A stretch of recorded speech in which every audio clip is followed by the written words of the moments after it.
Watch as Congresswoman Jasmine Crockett annihilates this conservative crony. Are you familiar with Project 2025's mandate for leadership? In fact, I am. Okay. And in fact, you wrote some of the sections of this mandate related to the DOJ, correct? Sure did. And the mandate outlines policy priorities for the next conservative president. Is that correct? It does. You've done a great job. I just want to let you know. Wow, that guy was really smug. But the big question is, do you guys know what Project 2025 actually entails? Let's walk through some of the provisions of the mandate. It calls for eliminating the Department of Education, eliminating the Department of Commerce, deploying the military for the use of domestic law enforcement against protesters under the Insurrection Act of 1807. It also has the repealing of Schedule F status for thousands of federal employees to allow a president to replace career civil servants with unqualified partisan loyalists. That's probably my favorite of it. Okay, so that's just a few of the points of Project 2025. And for context, this is who she's talking to. You're the executive director for the America First Legal, correct? That's correct. All right. And America First Legal is a member of Project 2025, which is dedicated to creating the playbook for the next conservative administration and what it calls the Project Pillars, correct? We are proud contributors to Project 2025. Okay. So this guy clearly knows the ins and outs of Project 2025, and that's why the Congresswoman keeps going. It also prohibits the FBI from combating the spread of misinformation and disinformation, like Russia and China, who are actively trying to interfere with American elections. I don't know why or how anybody can support Project 2025.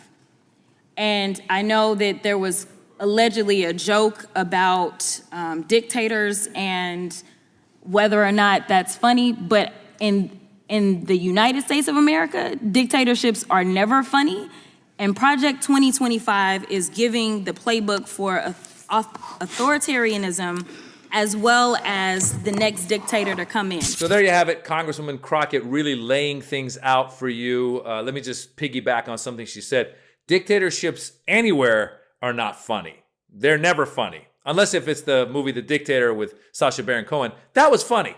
But in real life, dictatorships are not funny, and that's what Project 2025 is doing. It's the policy leg of what the conservative movement is. It's supported by the Heritage Foundation, which is a right-wing foundation that tries to put in a lot of conservative policies into America. It's being funded by people like the Kochs, one of the Koch brothers, because the other one's passed away.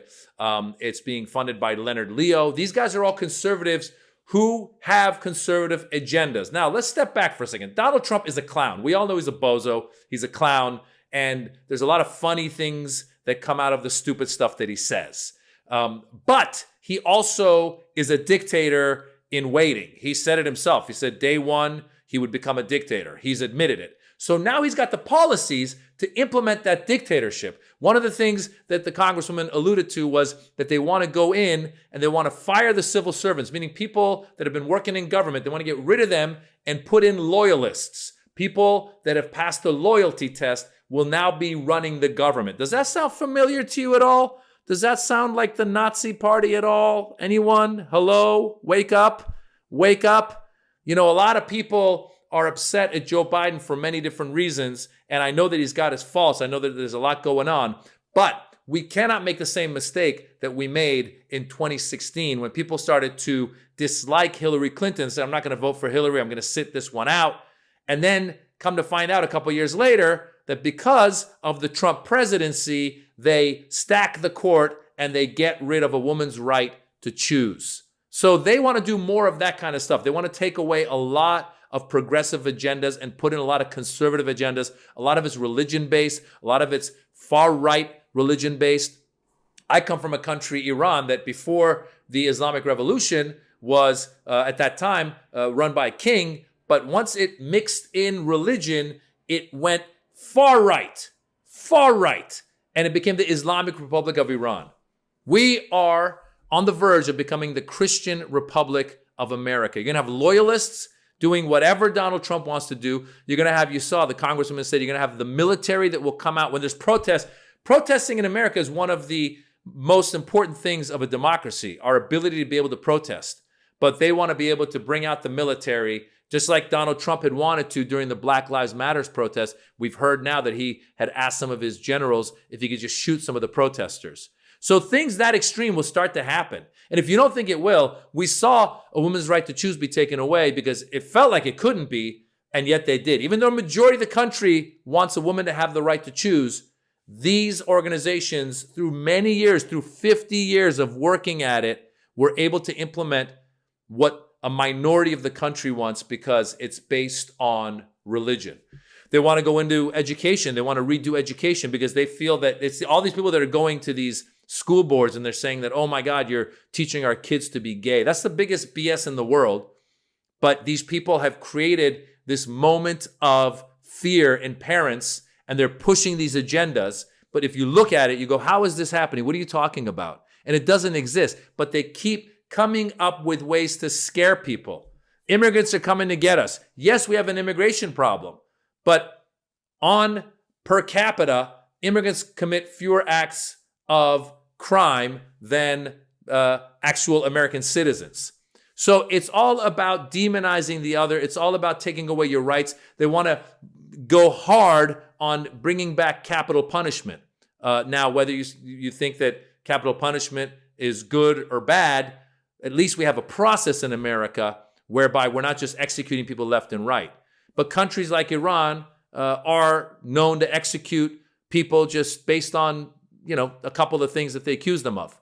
And that's the country we're going to end up in if Donald Trump and his loyalists are there with Project 2025, with the Heritage Foundation, getting what they want.